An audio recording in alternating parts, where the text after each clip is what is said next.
Welcome to the Political Philosophy Podcast. I'm Toby Buckle. I haven't done an Ask Me Anything in a while, and I thought I might take now as the opportunity to do one. I just had an article published on UK politics in The Bulwark. It's called When Moderation Becomes Appeasement, so just search my name in The Bulwark and you'll find that.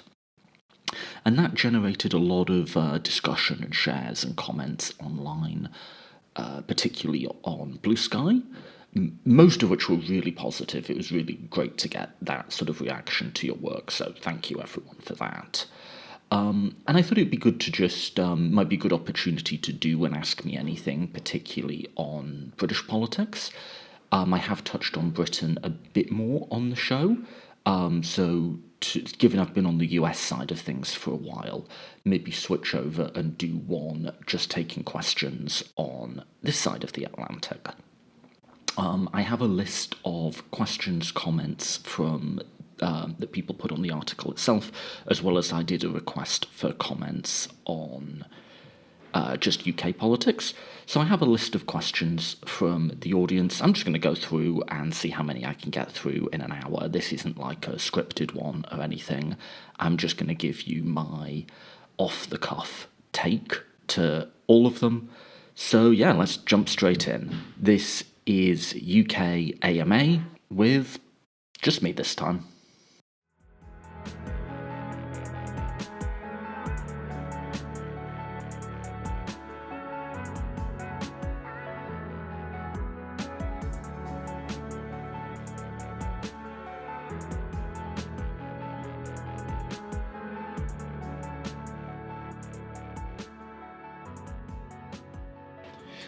Okay, so the first question I'm just going to kind of give myself. No one asked me this, but this is because I know most of my audience is American, so I'm just going to do a bit of a lead-in. Question one, what is going on in British politics in general, assuming no prior knowledge? Okay, so British politics.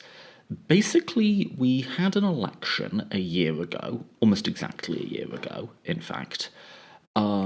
And that put an end to 14 years, so almost a decade and a half, of Conservative governance, during which Britain was really quite fundamentally transformed in a number of ways, including most notably the Brexit project, in which we left the European Union. The Conservatives were very unpopular by the end of that period, and they lost that election decisively to our centre-left party, which is called Labour, and is led by a man called Keir Starmer, who is now our Prime Minister. Starmer won overwhelmingly in terms of seats. Like America, this is a first-past-the-post system. It's the number of seats you win, not the number of votes you get that count. Although he did win those seats with a fairly small percentage of the popular vote. Although, again, it's seats that count, right? So that's where we are. Starmer is definitely a moderate. He took over after a strongly left leader of the Labour Party called Jeremy Corbyn led it to its worst result in a century in the 2019 election. Corbyn's sometimes compared to like a British Bernie Sanders. I don't think that's quite fair to Bernie Sanders in some ways, but that's another story. And so we've had this centre-left government in power for a year, and in many ways they've governed like a centre-right government. They've moved, this is what my article was about, significantly to the right on particularly cultural issues like immigration and trans rights, but they've also been seemingly running on kind of a pro-austerity programme, like they're not going to raise taxes even though public services are failing, and yeah, we're not going to invest in the types of things like health and education that you would expect a Labour government to want to try and invest in. I think the general consensus in this country from across the spectrum is that their first year in office has not been a success. There's a general feeling of directionlessness. That's not a word, but you know what I mean. And they've gone from a reasonably strong lead in the polls to being overtaken not by the Conservatives, but by our far-right party, which is called Reform.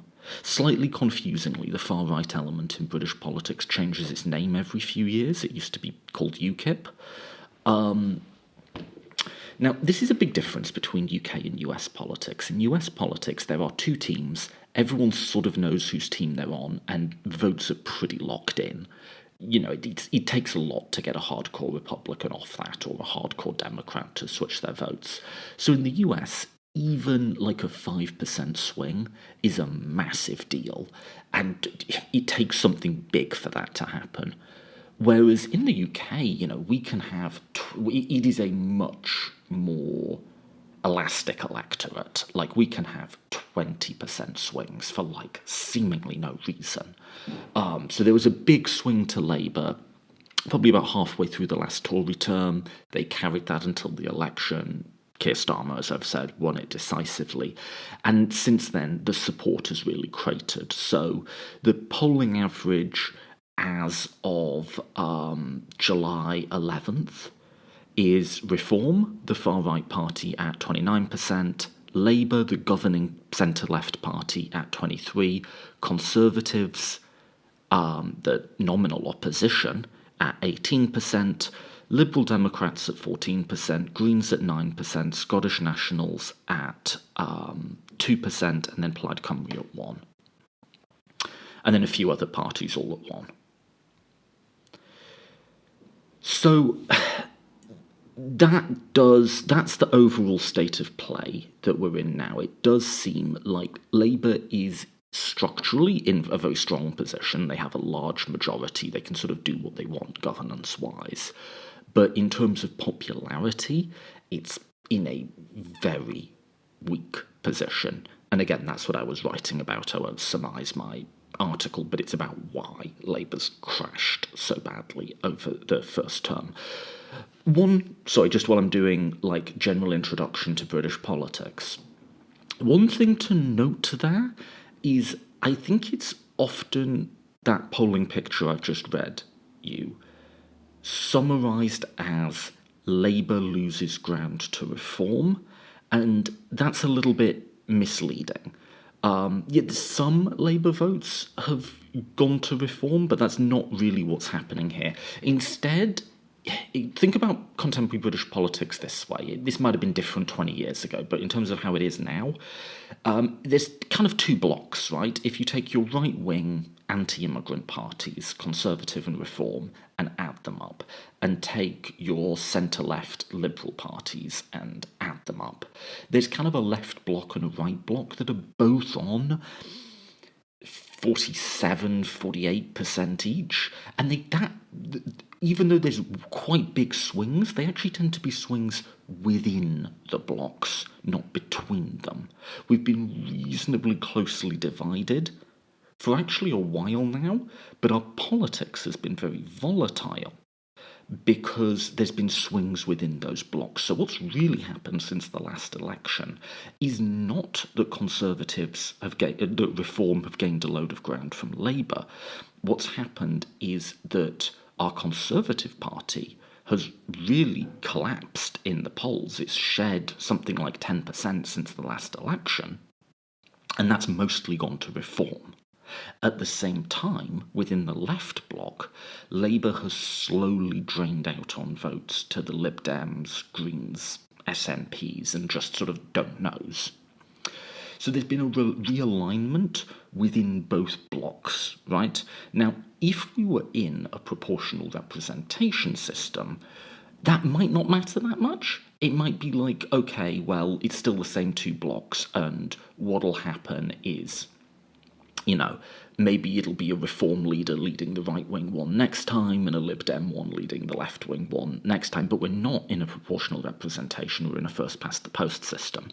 And when you try and shove a multi-party system through a first-past-the-post electoral system, like, this way chaos lies, right? Like, really anything can happen. So I'm not even going to attempt to game out what's going to happen in the next election, which will be 3 or 4 years from now, because, like, like, small swings could be the difference between Reform getting 30 seats or 300 seats, or the Conservatives staying the opposition party, or simply being wiped out and knocked down to 5 seats, right?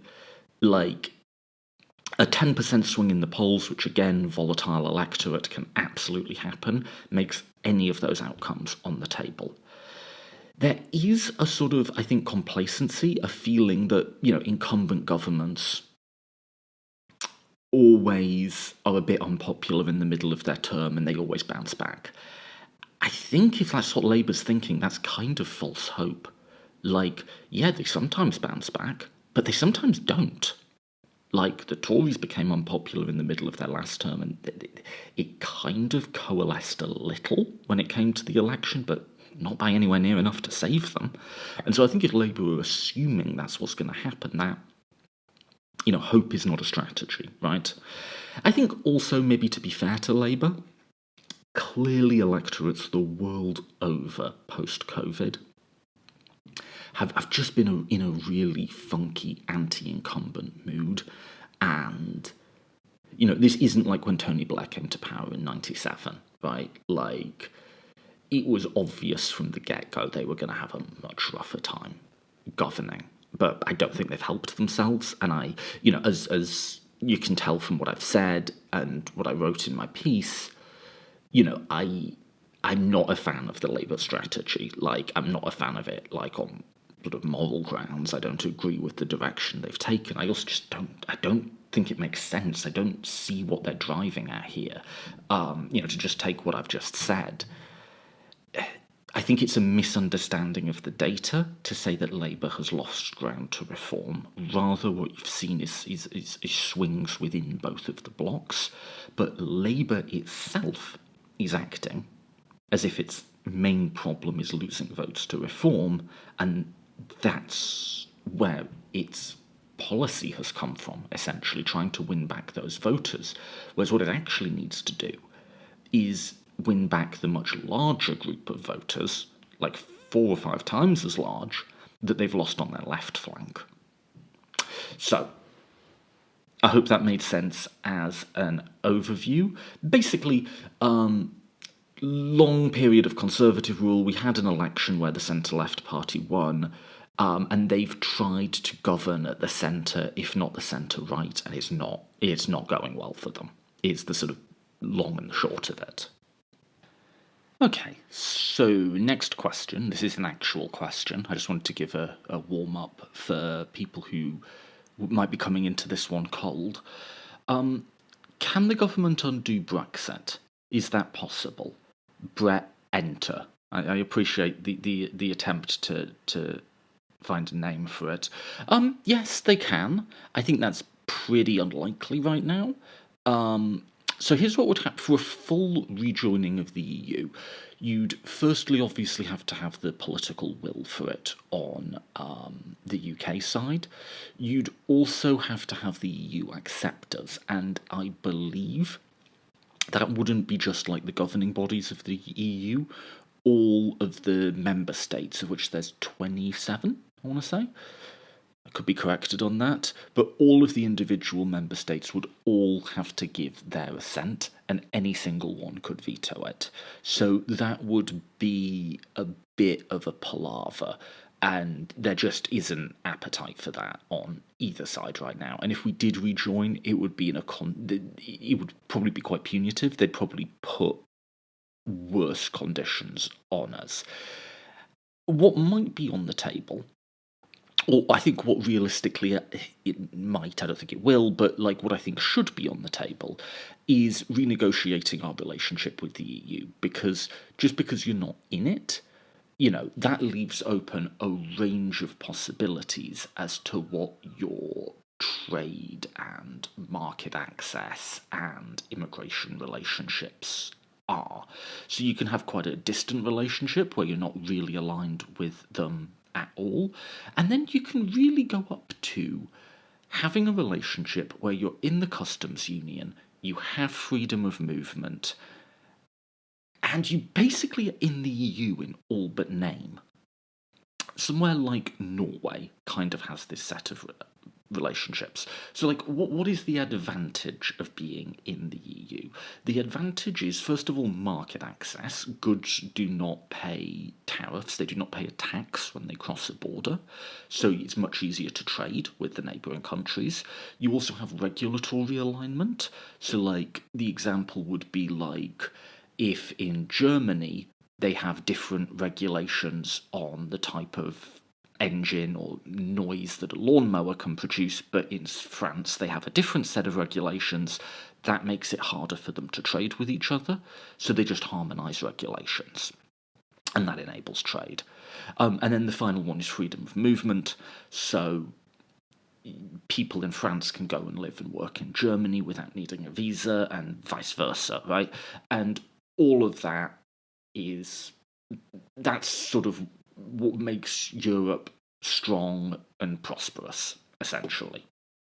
The downside to that, and or the counterpoint to that, and what Brexit was nominally about, is it does require giving up a certain amount of sovereignty. Decisions are being made about what the engine size and noise emissions of your lawnmower can be, that British producers, when we were in the EU, have to abide by European bureaucrats or by the European Parliament. They're not being made here. And so that's like a loss of control. Also, who gets to come and stay in our country, assuming freedom of movement?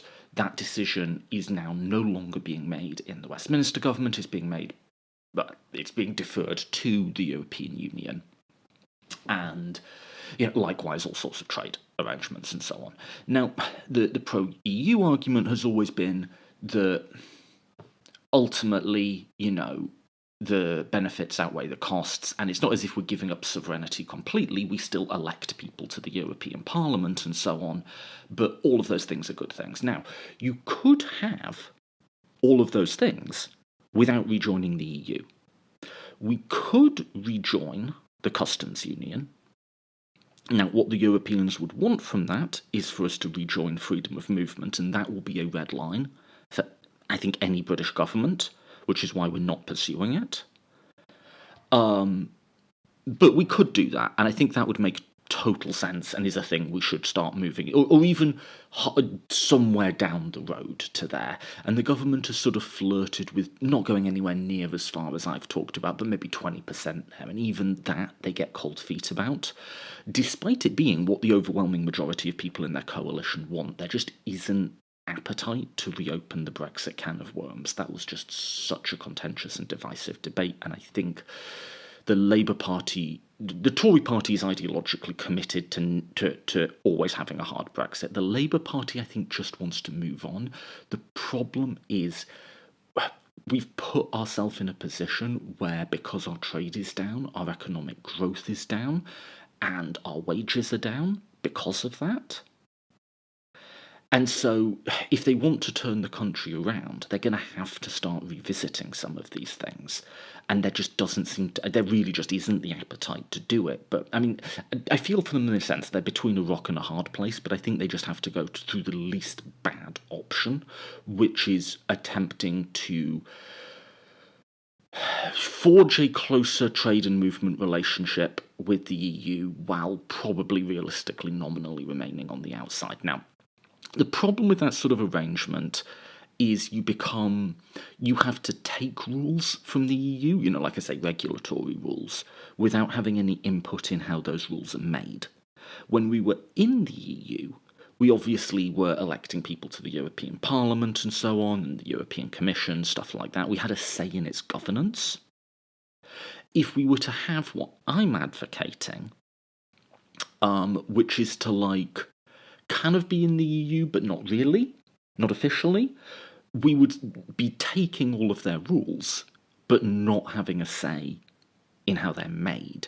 And for a large country with a sense of its own importance, like Britain, that is kind of problematical, but I think that might just be the least bad option at the moment. That would be what I would do.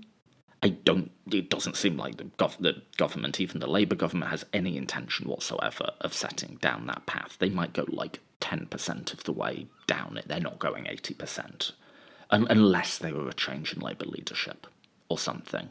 So, in short, could we rejoin the EU? Yeah, but we probably won't. Almost certainly won't. Could we nonetheless improve our position economically by becoming closer to them? Yes, and I think that's what we should do, although there doesn't seem to be the political will to do it right now. Next question. You talked in the article about Starmer losing votes to other Liberal parties. Does that word mean the same thing? I thought Liberal meant centre-right in the UK. No, we can use the word Liberal in a sort of economically liberal sense, in the same way as you can in the US to imply sort of like libertarian. But it's still used conversationally it has a slightly different flavour perhaps, but in much the same way as it is in the US. So, I just pulled up a headline from The Guardian of increasing number of Brits have liberal views on immigration and trans rights. And that means what you'd assume it means, right? That they have a more open view and a more positive view of immigration and a more positive view of trans people, essentially. So that's like socially liberal, means exactly the same thing. Would I call so in terms of other liberal parties, I would say the Lib Dems and the Greens, it's both reasonable to call liberal parties. There's a few provisos to that, but certainly they're both socially liberal. Would I call Labour a liberal party? This one's a bit complicated. I think I just said liberal in the article because it's for an American audience, and I didn't want to do the sort of a sort of historical digression that I guess I can go through now. So Labour historically is an alliance of progressive liberals and socialists. So if you go back to something like the Beveridge Report, which is sort of the founding document of the UK welfare state, it's what the Attlee government sort of built out of, I think that very clearly wears both its liberal and its socialist influences on its sleeve. Talks about equality a lot, but also talks about freedom a lot. Talks about the welfare state as a liberatory vehicle in very classically liberal terms. Also, like in the mid-20th century, liberal socialist was much more a thing that you could be. That liberal and socialist or liberal and left are sometimes a bit more set in opposition now, but Keynes or someone defined himself as a liberal socialist. John Stuart Mill defined himself as a liberal socialist. Moving forward, Tony Blair took a lot of notes out of the British liberal tradition in terms of how he talked about things and justified things, with the occasional nod to socialism. Keir Starmer, honestly, I don't really know how I define ideologically. I don't think he knows. He's famously quite bad about talking about values. And if you look up just before the election, he wrote this thing where he tried to explain his own values, and it's massively long and it's like pure white noise. So the best I can do with him is reactionary centrist, which is kind of a modern term and it's kind of a US import. But that's what I've gone with for him. But so you add all of that up, yeah, I don't think it's wild to call Labour a liberal party. Probably in the UK more commonly, we would say they're a centre-left party because of the slightly complicated history I just sort of outlined, and also because there is another party in the system called Liberal, so it would just kind of invite confusion to call Labour a liberal party. I think we'd normally say centre-left.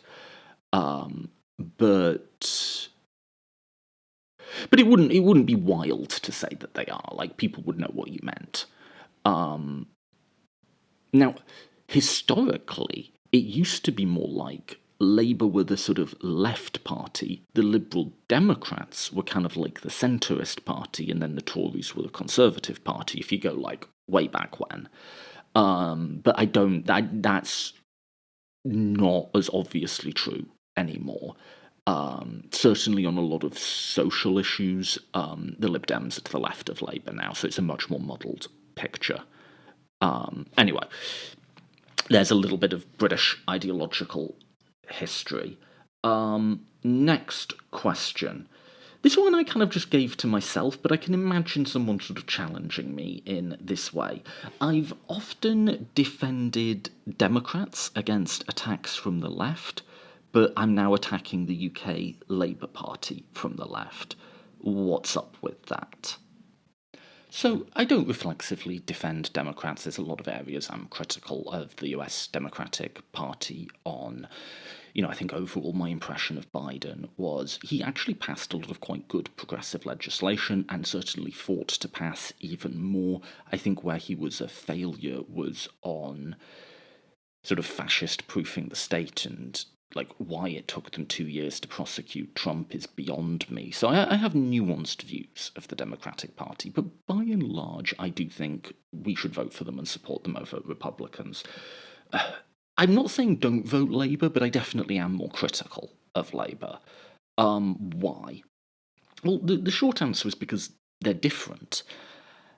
Democrats are now well to the left of Labour on both social and economic issues. It used to be something the American left said was, oh, Democrats would be a centre-right party in Europe. I don't know that that was ever really true, but it isn't true now. Democrats over the last 10 years have moved significantly to the left, both on economics, being willing to just sort of spend money to help people, also on social issues. The median, there's a few Democrats who are anti-trans, but like the median Democratic representative is sort of basically where they need to be on LGBT issues, whereas Labour isn't anymore. Compare and contrast. Biden running in 2020 was asked by a right-wing provocateur how many genders are there trying to catch him out, and he said, and I quote directly, at least 3. Don't play games with me, kid. Starmer, in contrast, recently said, through a spokesperson, he didn't say it himself, that he doesn't think trans women are women. Do you think trans women are women? No. So, that's just in terms of like how they took that question. I think it's a pretty big difference, and that has policy implications. Also, I think, the nature of the wrongdoing, the nature of what people are getting mad at them for here is different. The Dems are often accused of not doing enough to stand up to the far right. And sometimes there's a certain amount in that. I think there's a criticism that Dems can put norms and process and civility ahead of doing what needs to be done, and I think sometimes that's true. But Starmer isn't failing to oppose. He's actively using his power to make the lives of immigrants and trans people worse. Finally, the structures within which they operate are really different. Democrats get these like brief intervals of control when they have a trifecta with very narrow majorities, and even then with a hostile Supreme Court and hostile state governments. Democrats have not controlled all 3 branches of government in the lifetime of most living people. I think it was sometime in the 50s or maybe 60s the last time they had it was a majority of Democratic appointees on the court. That's not the case in the UK. Labour has a massive majority for another 4 years in a system with basically no checks and balances. The American system is incredibly gridlocked, incredibly rigid, incredibly gummed up, and it is impossible to overstate the extent to which the British system just is not like that. I think sometimes the American sort of socialist-y, Bernie Sanders-y left can often not take into account just how log-jammed the US system is, and as a result not blame the people doing the obstructing. Biden tried to do student loan forgiveness. The court stopped it. Blame the court, or at least the Republicans on the court. Complicity is complicated because the Democrats have not done enough to reform that broken system, but it's not the case, as many on the left would have it, that they just don't want to pass progressive policies. Whereas Starmer really could do progressive stuff anytime he wanted. He's choosing not to. So all of those differences make a difference and add up, and you might agree or disagree with me on sort of any individual point of my analysis there, but that's sort of how I think through how critical we should be of. I think those are some of the factors that should go into our thinking about how critical we should be of centre-left parties. And where I land is I think we should be somewhat critical of Democrats. There's a lot of people sitting I'd support a primary challenge to. But I think we need to be very loud indeed to push back on this Labour government for some of those reasons that I outlined. Next one, kind of an amalgam of a few different points that people made, but I was interested to find like a lot of people, like dozens and dozens, relating this to Canada. I wrote this from a kind of like joint UK-US perspective, but a lot of people were like, yeah, this applies to us too. I don't like have a detailed take on that. I try to be realistic about what I know and what I don't know. I know US, UK politics, so I comment on those. So I don't have like here's my take on the new Canadian Prime Minister. I will note, I think it's interesting that the fault lines do increasingly seem to be global. Like the fight against the far right is taking on a similar form and similar contours in all of the developed countries I'm familiar with. But then even within the sort of left and left of centre opposition to that, yeah, it's interesting, isn't it? Like, we seem to be forming similar sorts of factions, albeit from quite different places. Like, it seems like the story is one of convergence, and I guess that makes sense. Like the fascists, they all talk to each other. They're all on the same websites and forums and so on. And like the left, they all talk to each other. Like the Bernie Sanders people talk to the Jeremy Corbyn people, and they follow each other on now Blue Sky, I guess, and boost each other and listen to each other. So it sort of makes sense that we're converging. But yeah, no, it doesn't surprise me to hear. I heard also people saying Australia. Again, I don't. I know a little bit about Australian politics, but not enough to really just jump in the way I am with British in this episode. But yeah, it does really feel like the story is of not perfect convergence, but like proximate convergence. Next question. What are some of the legitimate grievances I should be aware of as an outsider that are driving people to reform? My husband is Welsh, a dual citizen like yourself. We are considering a move to Wales from the US. Yeah, so this is a really interesting question. So there are, if you want to say, is there stuff going wrong in the UK that reform is able to point to as a sign that things are not working? Yes, absolutely. We are, I think if you do end up moving to the UK, it will be quite shocking to you how much poorer a country we are than the United States, with pockets of affluence within that. But it's been a while since I've been to Wales, actually, but just sort of going by memory of the sort of various sort of social maps I have of the UK, there are definitely areas of real poverty and real deprivation in Wales, as there are in many places in the UK. I think what you'll also find if you move is I think you'll be surprised how drastically your earning potential takes a hit. Like the same roles will be paying half as much, a third as much, and yet the cost of living, is not noticeably better.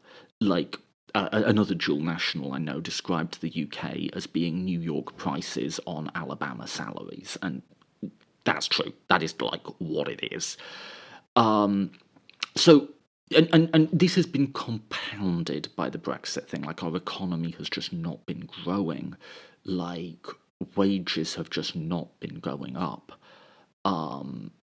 a lot of children are growing up in poverty. So there are real things that are wrong with the country. That said, would I say that reform is like channeling those legitimate concerns? No. Reform is primarily about opposition to immigration. It is about a committed, revulsion-based opposition to a multi-ethnic, multiracial society and a symbolically equal citizenry. It is a true far-right party. Brits often don't think about it in these terms. We see them as like cheeky, chappy conservatives, but that's because Brits can be profoundly fucking stupid sometimes. They are a far-right party. And to the extent that they're positioning themselves as being able to answer those economic problems, they do so by way of immigration. They do so by way of saying what's gone wrong and why we're having these problems is because too many immigrants are coming in. And one of the things I would really stress is that is not a concern that can ever be addressed. It's not something you can ever give them, something that'll make them happy, because it's not based on anything real. Britain, in fact, in terms of asylum claims, for instance, is actually really shirks our international obligations in terms of like the number of refugees we resettle when there's a crisis in like Syria or Afghanistan or so on. Other European countries are way more generous than we are. And like there is reasonably high levels of immigration right now in the UK, but that's because we need it. Like our care sector would collapse without it. Our higher education sector would collapse without it. But that's not where the opposition is coming from. The opposition is coming from our press, are incredibly right-wing and incredibly racist, and every tabloid paper, every day, is printing stories with words like swarm and invasion and this dehumanising language on it, and it's been doing that for decades now, and it's rotted a lot of people's brains. And that is where this is coming from. The thing that will finally calm everyone down is if the press stops stoking them up, and that, or people stop listening to them, and neither of those things are happening anytime soon, right? I think there's another question to this, which is, should I be concerned about moving to a country with a rising far right? Is there a rising far right because of these economic problems, or because a lot of people are racist? And unfortunately, it is the latter. There are just a lot of quite racist people in the UK. And I think we don't really understand that about ourselves very well, even worse than the US in some respects. Like, the US, at least the sort of liberal half of the spectrum, has some sense of, like, that slavery was a thing and that it has ongoing effects. They might not be very good about thinking about or addressing those ongoing effects, but Britain isn't even there yet. So, if I'm talking to someone who's thinking about coming here, I would say, that is something that you want to take into account. And I would think in terms of where you're going, Britain is where you live will be very, very different demographically. So there's some areas in the UK that will be like 90, literally, not as a hyperbole, 99% white. And then there'll be other places, Edinburgh or Glasgow or Leeds or something that are very diverse and very international. But I would have a look at those stats before I go, because you will, and I sort of speak through people I know here a little bit. Obviously, I'm white, but if you are anything other than white and you end up living in one of those like virtually all white areas, may find that to be quite uncomfortable. Like, you will get weird looks and stares, and people will ask you stupid fucking questions, right? Like, I'm not trying to trash talk my own country here, but I'm trying to be realistic, because I think what you'll get when you say, oh, I'm moving to the UK, is Brits will go, oh, that's great, you'll love it here, and Americans will go, oh, I'm so jealous, da da da da da. And like, I'm trying to maybe put a bit of, like, give you the information I think you're going to want to have. Now, that said, I live in Edinburgh now, very international city, very liberal. That's the other thing when you're looking at where to live in the UK. Look at what percentage voted Reform in the last election. That's like not a one for one, but a pretty good barometer of how racist they are. Right. So Edinburgh, there's not a big Reform vote or anything. It's SNP and Labour. Now, the challenge, of course, is it's very expensive to live in Edinburgh. So these are the sorts of trade-offs that you will have to think about. The other thing is if you're coming here with a partner who's a dual national, I would very strongly advise look up and really review the spousal visa process in advance. Because I think, again, what a lot of people will say to you is, oh, yeah, you get a visa that sort of says you're their spouse and it's a real marriage, so you assume it'll be fine, and it won't. You are about to go through one of the most hostile family visa routes in the developed world.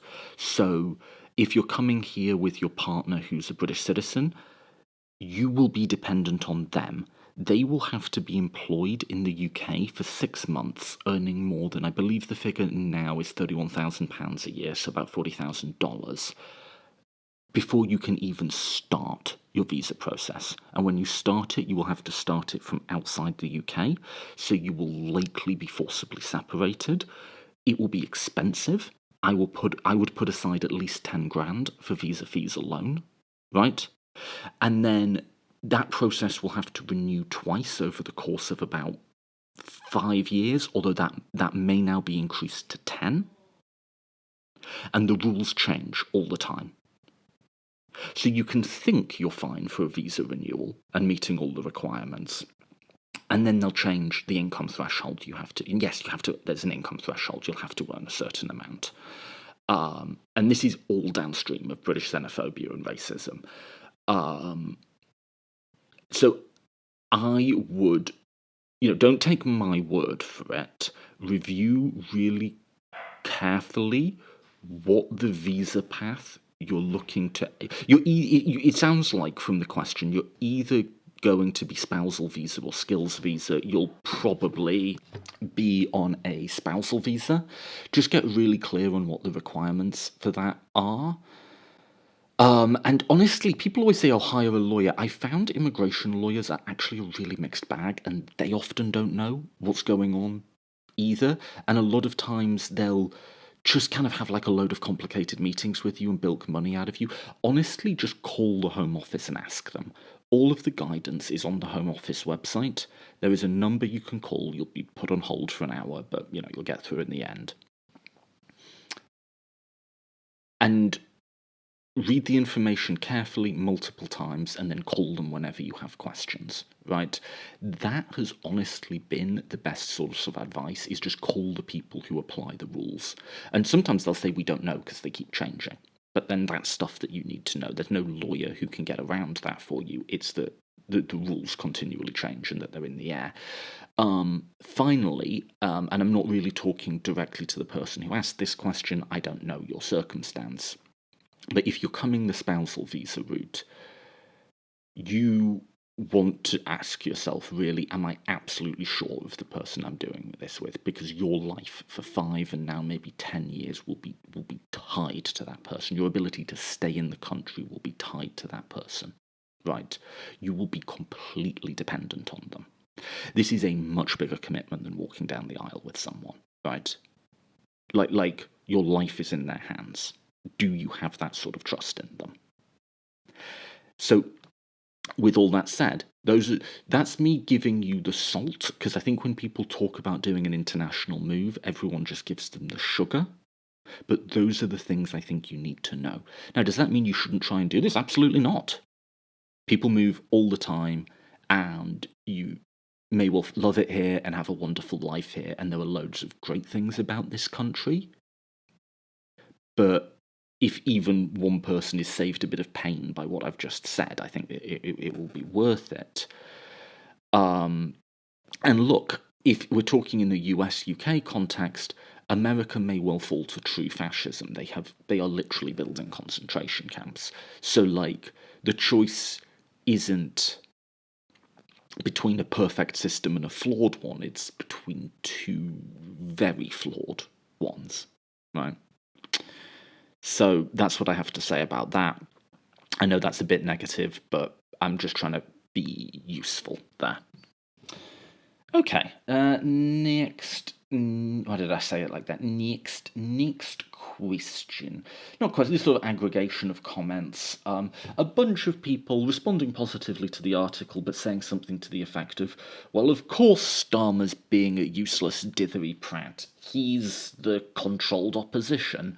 They here, I guess, meaning like the billionaires and corporate interests. They won't let the public have a real choice. None of this matters." Yeah, I don't agree with this framing, actually. Call it a sort of like Marxist flavoured conspiracy. Elections matter. Brexit mattered. US 2016 and 2024 mattered. What is true is that for a range of reasons that I'm not going to get to here, in many advanced democracies now, like the downside risk of elections is so much larger than the upside potential. To put it simply, losses can be catastrophic, but wins only bring small benefits. I think that's true in the US. I think that's true in the UK. From what I'm seeing, it's true in a lot of other places too. Now, those choices still matter. It's not all rigged in advance. Yeah, most, not all, but most business elites did not want Brexit. And we still have an obligation to get them right. It's not a joke or a game, these are real people's lives. But, with that said, and to be fair to the sort of emotional thrust of the question, that asymmetry of risk to reward is genuinely really frustrating.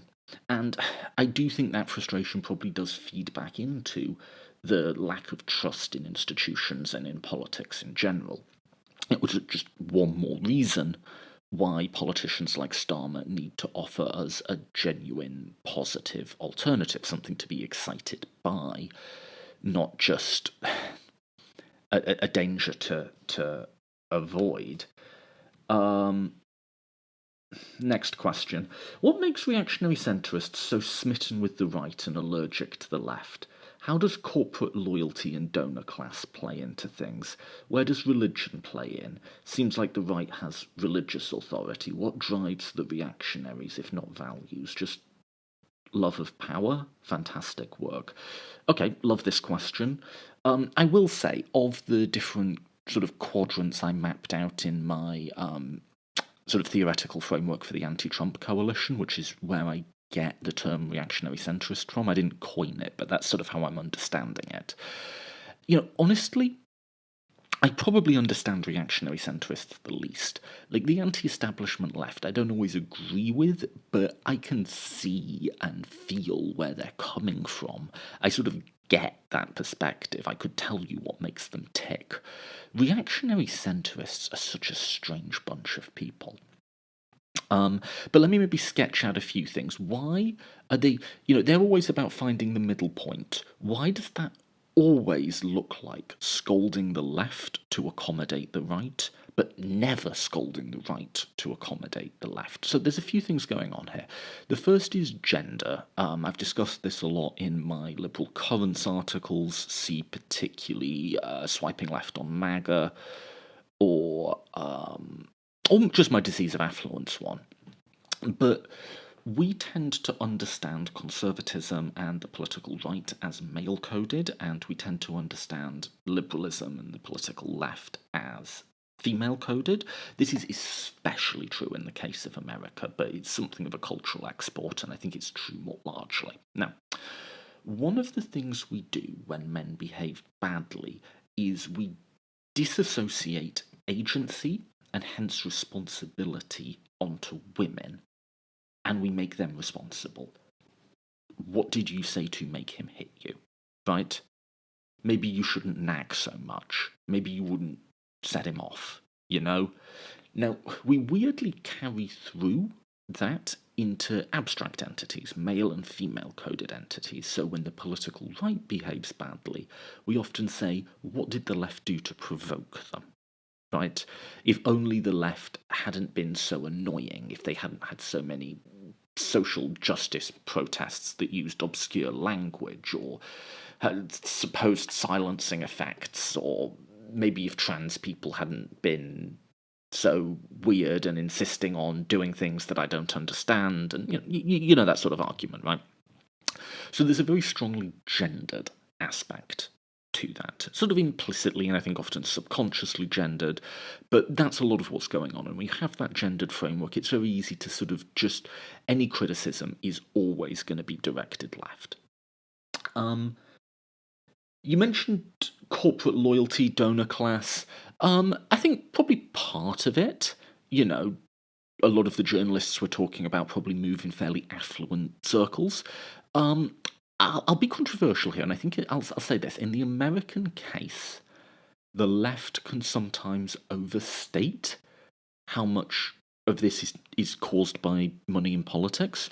Don't get me wrong, money in politics is bad. Citizens versus United, and before that, Buckley versus Vallejo, are very, very bad court decisions. They've had a corrosive effect on our democracy. But I think sometimes there can be a tendency on the left to make that monocausal. I'm not saying this particular question is doing that, I'm just sort of making a point. In that everything is caused by money in politics, and something can be bad without it sort of being the Fonzette Origo, without it being the sort of problem that causes all other problems.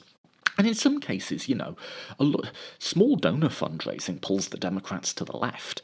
People who give between $100 and $1,000 tend to be affluent but hyper liberal. And they want a more, maybe not like a socialist, but like definitely a more progressive. These are sort of your Elizabeth Warren types, right? They want a more progressive, more socially liberal, more antagonistic to the right Democratic Party. So some types of fundraising actually pull away from reactionary centrism. But yeah, put that into the story too. I think particularly with journalists, my suspicion is where a lot of it comes from is access.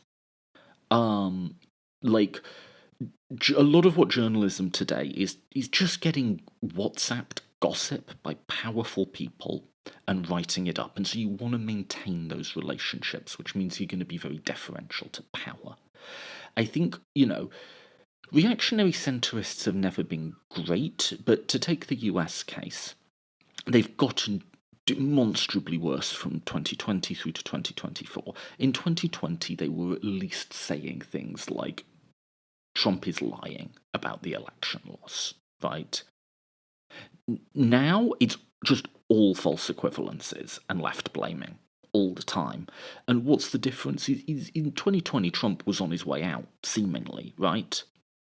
Now, fascism is ascendant. I think a lot of this isn't more complicated than just a deference to power, right? You'll notice that the sort of reactionary centrist scolding almost always moves down the hierarchy, right?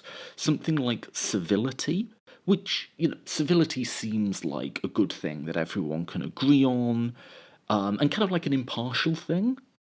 But it's actually this kind of weird early modern concept that only pops up very occasionally, and is almost always directed left and almost always directed down. You'll notice that, like, trans people advocating for their rights are constantly told they need to be more civil. You're being too aggressive. When you say kill all the cis people, and I'm not saying that's a great slogan, but then suddenly everyone goes, oh my god, this is too much, this is too far, this isn't working, right? That sort of tone policing is never directed at people saying the most viciously hostile things about trans people, right? It always goes down the hierarchy, right? That sort of civility concern. So I think a lot of it isn't more complicated than a sort of instinctive cowardice and an instinctive deference to power, both formal power and informal social hierarchies, something like that. So yeah. Next question. The British public have pulled every lever they can to lower immigration. You really think Starmer needs to become more liberal? Shouldn't people get what they want? Okay. So again, the British public are actually quite closely divided on this, and the people who are neutral or positive about immigration are actually an increasing percentage of the population. You wouldn't think it from our politics, but at least according to polling, the British public has shifted left on immigration over the last 10 years. So, yeah, I won't deny we've lost elections, but if you look at the overall numbers, it's close. Brexit was famously 52-48, right? And that election was a proxy about the acceptability of immigration. Yes, some people had this sort of sovereignty concern that I outlined, but a lot of the motivation came from an anti-immigrant place. But also a lot of the desire to stay in the EU wasn't about like we love the European Commission or anything. It was that was a stand-in for a pluralistic open society, of which the EU is a very flawed and imperfect representative, right? So yeah, we lost that election, but here's the thing. Starmer is the captain of the 48% team. His job, realistically, is not to get everyone in the country on board with something. You can talk in an abstract sense about the British people believe X, but that is an abstraction. There is no such thing as the British people. There are 70-some million people who all believe all sorts of nonsense, right? And who have wildly different views. The job of a politician is to cobble together a coalition that has a majority or realistically a plurality, right? His job is to hold together the liberal side that wants a pluralistic society, and that is what he is not doing.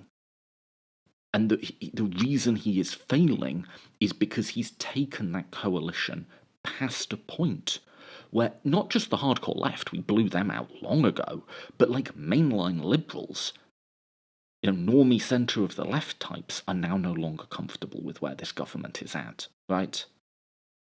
So yes, that's like he's losing votes on the liberal flank, and that's where he needs them, and that's where he needs to get them back. So I know that might sound counterintuitive, but yeah, like what he needs to do is be more and I think just speak in a more clear, coherent way about what his values are. Right? Shouldn't people get what they want? So the right always does this. They always totalize election wins and then like what's the temporal equivalent of totalize, and then imbue them with a certain finality. Brexit means that the British people have spoken again. A majority of the British people, a narrow one, but sure, fine, a majority, right? But not all British people. And does that mean we can never again recontest that decision? We can never again offer up another point of view? The right don't seem to feel that way when they lose an election, and they did lose an election. The last election we had in the UK saw a just rout of our traditional Conservative Party, and yeah, Reform gained a few seats, but not that many. We have a supermajority of Labour MPs. If we're going by a sort of logic where we won the last election, so go fuck yourself, then our side has the stronger case to make that point. Right? Now, I would just say that it's always going to be a moving target. Decisions are never final or permanent. We lost the Brexit referendum. We lost the election after that. You lost the election after that. That doesn't mean that we suddenly stop believing what we believe, or we have to just silence ourselves or not advocate for it. There have definitely been elections where the plurality voice, and in Brexit even the majority voice, was an anti-immigrant one. That doesn't mean that I'm now just going to become a nativist. That is not what I think or believe. I'm going to continue to advocate for what I believe. Right? You don't just get to tell me shouldn't the British people get what they want? Well, the half of the British people who agree with me don't have to just say, well, we lost one election, now it's over. And in fact, we won the last election. So morally, I don't think there's any obligation that because the Brexit decision was 52-48 against us, we just now have to sit down and shut up forever. I don't accept that at all. And practically, yeah, what Starmer needs to do is hold together his coalition. That's where it's gone wrong. It's not about persuading the median voter. So, yeah, disagree on both sides. Let's do, that was an hour. Let's do final question. What should we do? So, I think Britain is in a state of serious flux right now. Like I say, the electorate's swinging all over the place. We're trying to force a multi-party system through first past the post structure. Really, anything can happen. And that's terrifying. We could have a reform government. I don't want to put a number on it, but it is an option on the table. But equally, if anything can happen, then good things can happen. And our constitutional system is not as log-jammed as America is. Right now, it is just a choice. It is a choice we are making to not try and turn this country around, to not, in the practical case, maybe not rejoin the EU, but see if we can find some sort of closer relationship.